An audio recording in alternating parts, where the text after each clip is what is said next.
quem foi o cachorro Vinícius.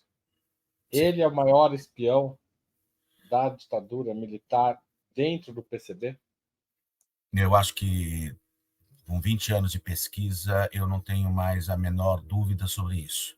Vinícius era um dirigente do Partido Comunista Brasileiro, Severino Teodoro de Mello. Ele chega ao partido após participar da rebelião de 1935, né, a chamada Intentona Comunista. Em 38, no cárcere, ele é cooptado, né? Em 42, ele é posto em liberdade, passa a militar no Rio de Janeiro. Ele participou da rebelião no Recife, né, no 29º Batalhão de Caçadores, né? Ele marcha para o Recife e quando os revoltosos são repelidos pelas tropas federais, né, pelas tropas do governo Vargas, ele, posteriormente, nas décadas seguintes, ele serve de uma espécie de segurança caseiro, faz tudo para o Luiz Carlos Prestes, na clandestinidade, logo depois do partido ter sido colocado na clandestinidade. É eleito para o Comitê Central do partido, chega aos mais altos postos do PCB, ao secretariado, né? Já no exílio em Moscou, quando ele já era um informante dos militares, né? E segue dentro do partido, até muito recentemente, até pouco antes de morrer, dentro daquela continuidade, porque ele pega o caminho que foi feito pela maioria do PCB, que foi em 92, passar para a transição do PPS, né? Hoje Cidadania, onde ele permanece até ser desligado do partido em 2016. Tá? Severino, não há a menor dúvida, pelos depoimentos que eu recolhi, depoimentos de militares, não só aqueles que participaram da prisão e acompanhavam o Severino enquanto ele ia manter o Mello, enquanto ele ia manter encontros com outros integrantes do partido, para que esses integrantes passassem, então, a ser identificados, seguidos, muitas vezes presos, torturados, mortos, desaparecidos, né? Mas também com aqueles militares oficiais que tinham postos de chefia, ou dentro do Centro de Informações do Exército, ou que cuidavam do contato direto, o chamado, faziam um controle, né, do cachorro, né? No caso do Centro de Informações da Aeronáutica, Segurança da Aeronáutica, o CISA, que eu também entrevistei durante um bom tempo. Mas não só isso, eu também conversei com o próprio Mello, né, que também confirmou ter sido preso, coisa que ele sempre havia negado durante toda a vida, e confirmou também que aceitou, que fez esse acordo com os militares, né? Disse que foi a forma não só dele permanecer vivo, mas também de evitar que a família dele sofresse represálias. Marcelo, o Severino, o Vinícius, ou o Severino, ou o Melinho, ou o Pacato, tem vários, dependendo de quem. Pacato e Melinho eram apelidos dele dentro do partidão, Dentro do certo? partido. Para a ditadura, ele era Vinícius. Vinícius, o agente Vinícius. E qual era o apelido dele que permitiu que ele te contasse tudo? Qual foi a senha que você usou para ele contar essa trajetória de infiltrado de 1975 até, a gente pode dizer, até a morte, né? Olha, praticamente sim. Ele foi pago. A operação da qual ele participava esteve ativa até 1995. Né? Até 1995 ele recebia dinheiro, verba, né, do serviço secreto militar, de um serviço secreto militar, eu explico qual no livro, né, para manter esse serviço informado sobre decisões, sobre estratégias, bastidores, e o que mais fosse possível, contatos internacionais, etc., mantidos pelo PPS. Né? Até 95, a gente está falando já do PPS, não mais do PCB. Né? Até então, ele fazia isso com o Partido Comunista Brasileiro, né? Nos anos 80 até 92. Essa história que você está me perguntando, ela tem a ver com um pouco com a gênese desse livro, tá? Como você disse, você mencionou, né? Eu antes de fazer essa pesquisa que resultou nesse livro, eu publiquei um livro chamado A Casa da Vovó, né?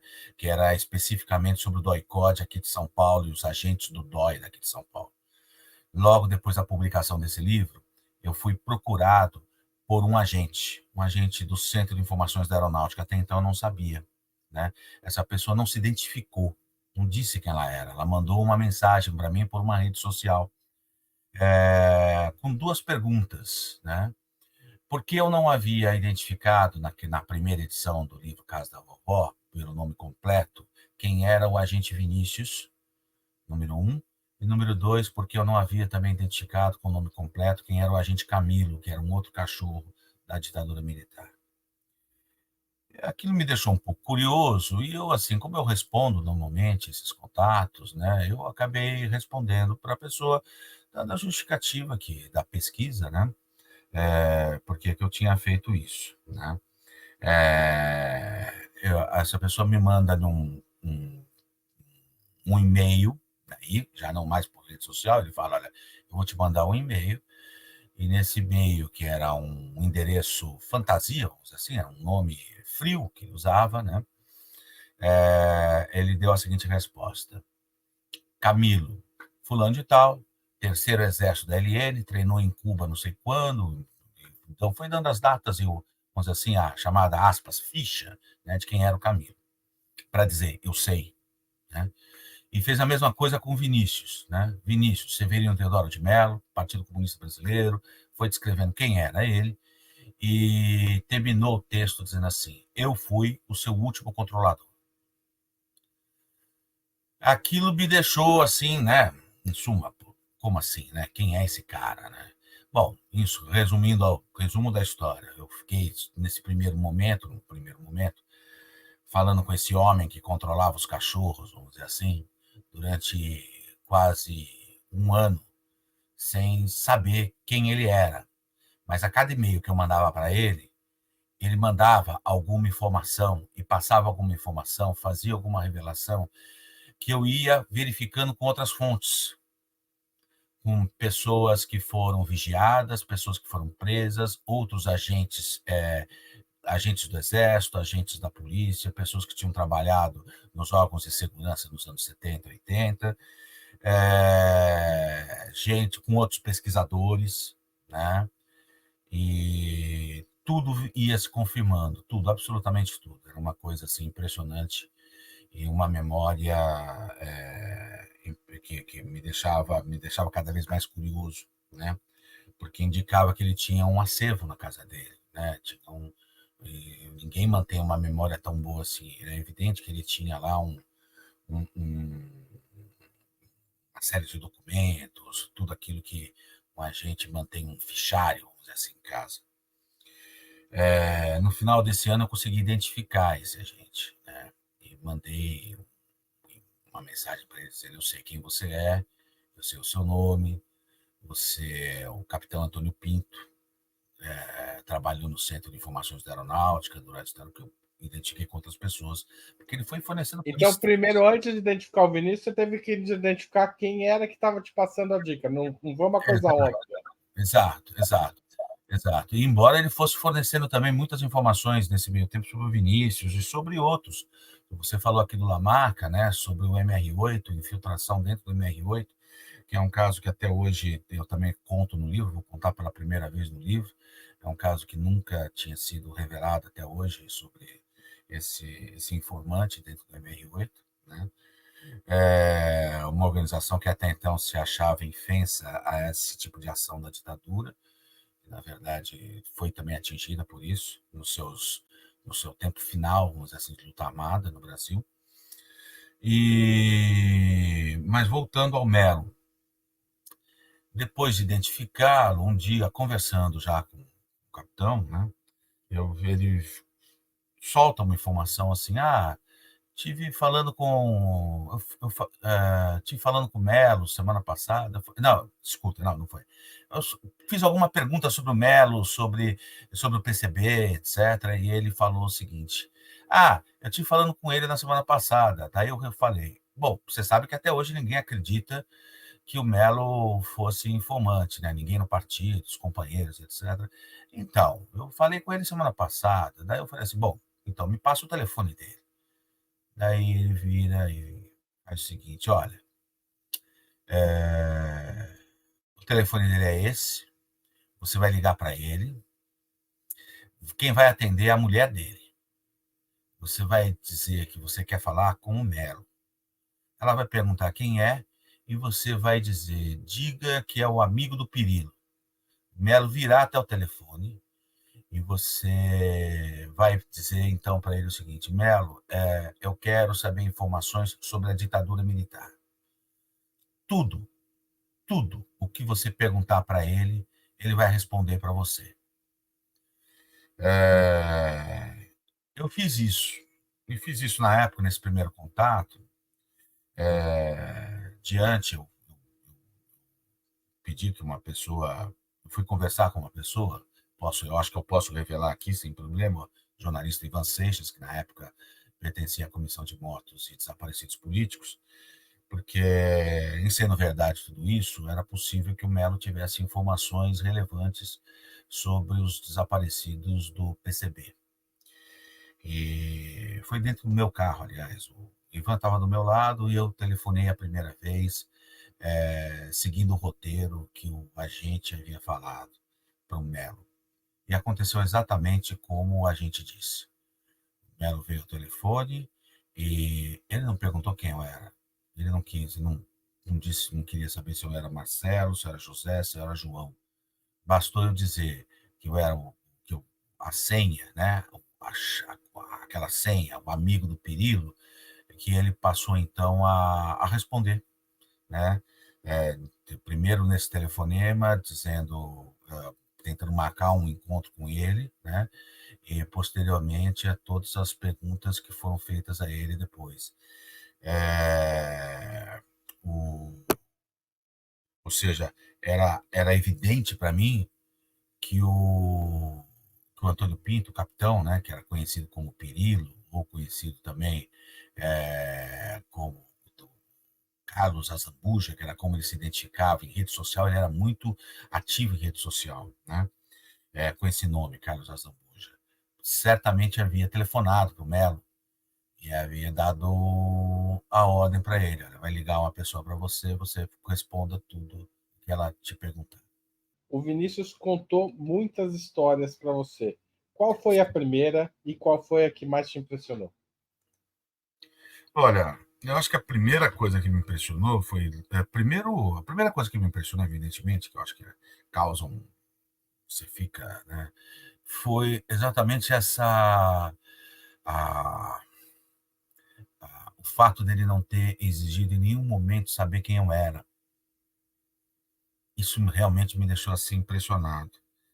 A, Ou e a seja, a forma como. fidelidade dele ao Pirilo era total. Exatamente, exatamente.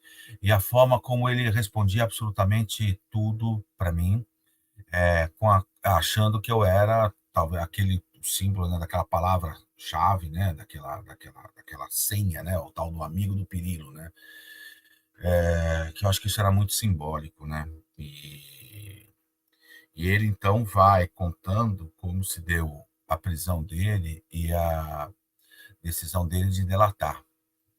Ele, ele simplesmente foi confirmando era uma coisa impressionante, porque eu tinha conversado com agentes, uma agente, por exemplo, a agente Neuza, né, a tenente Beatriz Martins, que era da Polícia Militar de São Paulo e que trabalhava no DOI-CODE e que participou da prisão do Melo. E ela contava que eles levaram o Melo até um cara aqui na Zona Sul de São Paulo, mais afastado, né, antes de entregá-lo para o chefe da seção de investigações do DOI-CODE, que era o N. Pimentel da Silveira, e que ela ficou conversando com o Melo. E o Melo se lembrava dela, e descreve ela. e fala, e confirma os dados da prisão, e fala que foi levado para um lugar, ou seja, como existia a coincidência dos depoimentos, onde um não tinha, e que um vai acrescentando detalhes, e os detalhes todos vão se casando, né? Ou seja, como esse cruzamento de dados de fontes vão permitindo você, para um pesquisador, você poder ter um razoável grau de certeza sobre aquela história, né, que vai sendo confirmada por outros dados também, né? Esse trabalho de verificação, né, das informações era uma coisa que me impressionava muito. Eu sei que as pessoas estão, assim, o Melo, ele não, depois ficou muito claro para mim,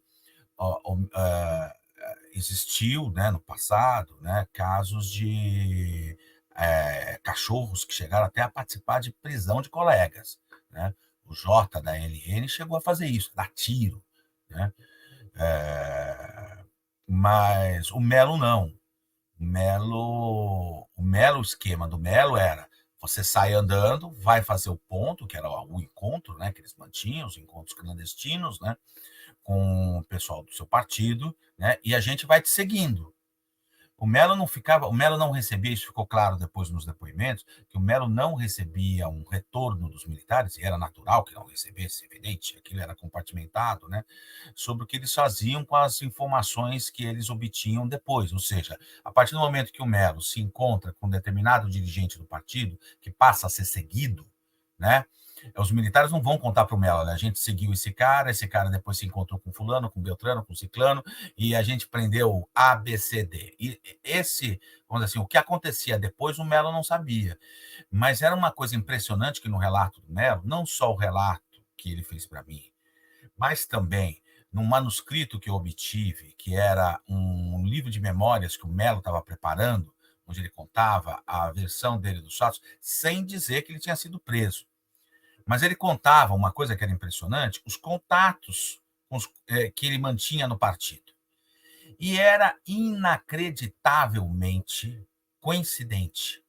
Todos os contatos que ele mantinha no partido foram alvo de prisão do Exército. Ou seja, e na sequência que o Melo manteve, primeiro São Paulo, Melo em 74, vem militar no partido em São Paulo. O partido em São Paulo, a Regional de São Paulo, né, o Comitê Regional de São Paulo, foi dizimado primeiro pelos militares. O Comitê Central, estava a direção do partido, inclusive parte do secretariado, estava aqui em São Paulo, escondida também. Quase todos, quem não fugiu, foi preso. Quem não fugiu em São Paulo foi preso, né? Quem não foi para o exílio, quem não saiu do Estado, quem ficou aqui foi preso, né? Em regra, né? E pessoas que mantinham contato com o Melo. O Melo procura algumas pessoas, né? E isso eu falo, mostro no livro, e fala: eu precisava de contato, dizendo que estava sendo seguido, ou que desconfiava que tinham feito alguma coisa assim. E ele logo depois de um episódio, que eu também descrevo no livro, e ele fala que ele queria contato com a direção do partido na Guanabara. A pessoa que mantém esse contato com ele ficou desconfiada e não forneceu, achou estranho como é que o Melo, que é um militante tão experiente, não tem contato, né? Estranho isso, né? E com a clandestinidade propiciava esse tipo de situação, né? Muitas vezes a pessoa desconfiava e ficava quieta. O Melo vai para lá, mas lá, ainda naquela época, Guanabara, Rio de Janeiro eram estados distintos, né? O Melo faz contatos com o partido no Rio de Janeiro, militantes com a direção do partido no Rio. E a direção do partido no Rio começa a cair. Faz contatos com o pessoal do Comitê Central no Rio, começam a cair. Em seguida, algumas dessas pessoas não são presas imediatamente, os militares continuam seguindo elas. Eu consegui documentos mostrando que eles seguiram uma dessas pessoas até Goiás, onde ele manteve contatos com o Comitê de Goiás, e lá ele é preso por agentes do DOI do Rio de Janeiro, o que mostra que ele estava sendo seguido desde o Rio, né? Depois, a mesma coisa acontece com a Bahia. É por meio das informações no Rio, originadas pelo Melo, que se derruba depois o Comitê Regional da Bahia. O Melo vai para o Rio Grande do Sul, instigado pelos militares para que ele deixasse o país, né? e passa e faz contatos com o Comitê Regional do Rio Grande do Sul. O Comitê Regional do Rio Grande do Sul também é destroçado pelos militares. Eles, 2 agentes, levam o Melo até a Argentina. O Melo, então, viaja e vai primeiro para Paris, né, e depois para Moscou, onde ele fica secretariando o Luiz Carlos Prestes. Né? Vai para o secretariado do partido e passa a ser uma espécie de secretário do Prestes, ali no dia a dia. Ele fica no escritório do Prestes todos os dias. E em um determinado momento, já quase no final e essa talvez tenha sido a sorte do partido, né? Já quase no final do exílio, ele passa a ser o homem, né, do partido do Prestes para fazer os contatos com a KGB para providenciar os documentos falsos por meio dos quais os comunistas se movimentavam mundo afora. Então você imagina isso, isso já era um momento da abertura, onde os órgãos de repressão não estavam mais sequestrando e matando. Agora imagina essa informação nas mãos dos militares 3, 4 anos antes, quando a ordem era, como me disse um agente, né, como que é? Fechar a conta, né, passar, riscar, passar a linha, né, como se fala, né, fazer a conta, né, final, Passar a régua. passar a régua, é isso,